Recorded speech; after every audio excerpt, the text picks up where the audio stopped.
Hello guys, welcome back ulit dito sa aking YouTube channel, Bebe Roxty. At kung bago ka lang dito sa channel ko, huwag mo kalimutang mag-subscribe at pakita rin sa notification bell para rin ma-notify ka sa tuwing meron tayong bagong upload. So ngayong araw na to ay magre-reaction videos naman po tayo dito sa trending na naman sa social media, itong si Cherissa May. Okay, so dati ay ginagawa natin to ng reaction videos, and then talaga namang pinahanga tayo sa sobrang ganda ng boses niya. At maraming mga netizen na nagsasabi na ang yung kinakanta daw niya ay lip sync lang. So hinahanapan natin ng paraan para mapatunayan talaga natin kung totoo ba o hindi yung sinasabi ng mga tao na lip sync lang yung ginagawa niya. So ngayon na may nahanap na tayo na video. So itong video to guys, no, so trending na trending to sa social media. Itong song na Sa Aking Puso. Yan, pakinggan natin ha. Yan. So ito yung babaeng to.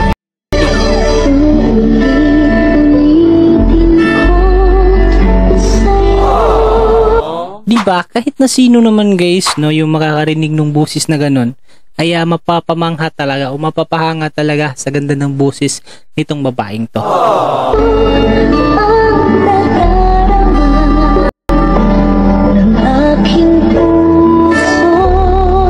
Diba? Napakaganda talaga ng boses, napakasarap pakinggan nitong boses ng babaeng to. Kaya lang, yun yung mga usap-usapan ng mga tao dito sa social media dahil lip sync lang daw itong ginagawa nitong babaeng to. Forward po tayo dun sa real voice nitong babaeng ito.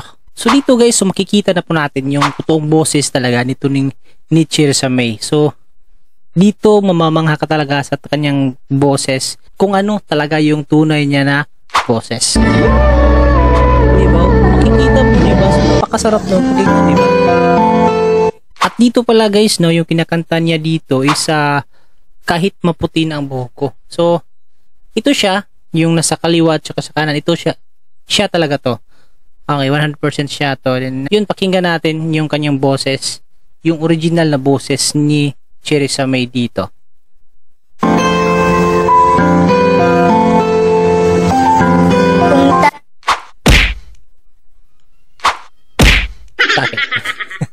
Yun yung starting pa lang yun ha, yun yung totoong boses niya. Okay, pakinggan natin. Tayo'y matanda na, sana'y di tayo Talaga naman guys, no, ito yung kanyang totoong boses, napakasintonado talaga nito si Cherissa May talaga.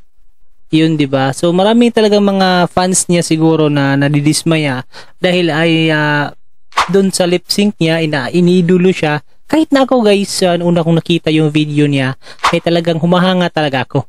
Okay, tapos nung ginawan ko ng review,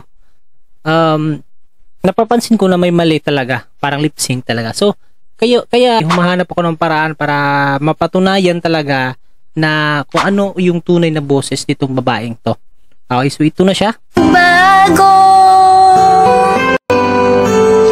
kailanman. Grabe talaga guys, no? So napakasintonado talaga, wala talaga sa timing, kahit kunting ano lang, kahit kunting timing lang nung kanta ay wala talaga, di ba? Nasaan may ito ang pangarap ko. Di ba? Akala ko ikaw ay akin. Siguro, hindi ko rin alam kung ito ba talaga yung real voice niya talaga or sinasadya niya lang ito. Kasi, di ba, kung napapansin niyo, di ba, may nag-trending din dati sa social media, yung yung kumakanta ng akala ko ikaw ay akin. So, di ba, napakapangit ng kanta niyan yun, pero yung totoong boses nung taong yun ay napakaganda talaga ng boses. Pero ito sa kanya is baliktad. Nag-lip-sync siya na maganda, tapos yung real voice niya is hindi talaga maganda yung boses niya. Makuha mo pa kaya ako'y hagan at yakapin. At yakapin. Oh, may pinaganon-ganon pa. At yakapin. Kaya gano ha? Makuha mo pa kaya ako'y hagan at yakapin. At yakapin.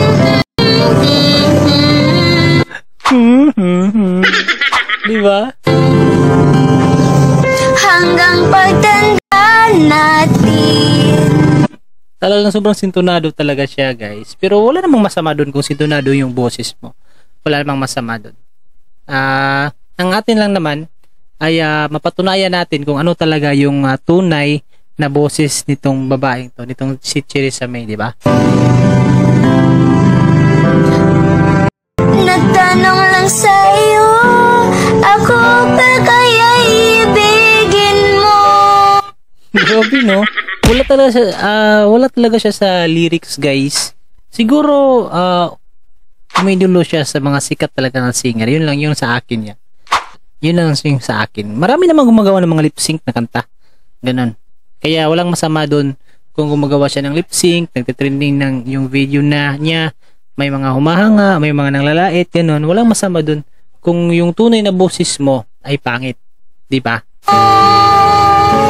Kung maputi na ang buhok ko. So yun guys, yun yung tunay na boses nitong si Cherissa May. Okay, sana nagustuhan nyo itong video na to, yung reaction videos natin. At napatunayan talaga natin na hindi talaga tunay yung unang video na pinanood natin, dahil lip sync lang yun. Tsaka yung ang pinanood natin ngayon ay talagang mapapawaw ka talaga sa sobrang sintonado ng boses niya. Pero wala namang masama doon kung ganun yung boses natin. Kasi lahat naman, marami naman tayo, kagaya ko, sintonado din yung boses ko. And then, humahanga lang din tayo sa mga sikat na singer, ganun. Kasi ako din dati gumagawa rin naman ako ng mga ganung klaseng video, mga lip sync na video. Ayun. So yun lang ang reaction videos natin ngayon. So sa hindi pa nakapag-subscribe dyan, huwag mong kalimutan mag-subscribe dito sa YouTube channel natin dahil marami pa tayong mga reaction videos na gagawin dito sa channel natin. Okay, so peace out.